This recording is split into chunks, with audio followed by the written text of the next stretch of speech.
সামনেই কিন্তু আসছে জন্মাষ্টমী, সেই উপলক্ষে মিনি কিচেনে আজ থেকে বানিয়ে ফেলছি নারকেল নাড়ু। তো হ্যালো এভরিওয়ান, আমি Puja and welcome back to my channel.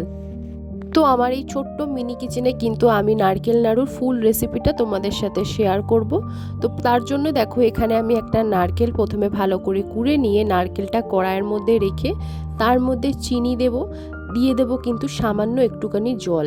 এটা দিয়ে ভালো করে কিন্তু মেখে নিতে হবে। তারপর উনুনটা ধরিয়ে নারকেল নাড়ুটা ভালো করে পাক দেব, আর এদিকে কিন্তু দেখো এলাচটা আমি গুঁড়ো করে নেব। তোমরা কমেন্ট করে জানাতে পারো জন্মাষ্টমী স্পেশাল কি রেসিপি আমার এই মিনি কিচেনে দেখতে চাও, তাহলে তোমাদের পছন্দের রেসিপি কিন্তু আমি এই মিনি কিচেনে বানাবো। মিনি কিচেনে আজকের প্রশ্ন হলো, মিনি কিচেনে একটা জিনিস মিসিং হয়েছে, সেই জিনিসটা কি? অবশ্যই কিন্তু কমেন্ট করে জানাবে। কমেন্ট করে আরও জানিও আমার ভিডিওটা তোমরা কে কোথা থেকে দেখছো, আর সঙ্গে কিন্তু তোমাদের নামগুলো নিতে ভুলো না। ভিডিওটা ভালো লাগলে লাইক করে দিও আর সাবস্ক্রাইব করে পাশে থেকো। বাই।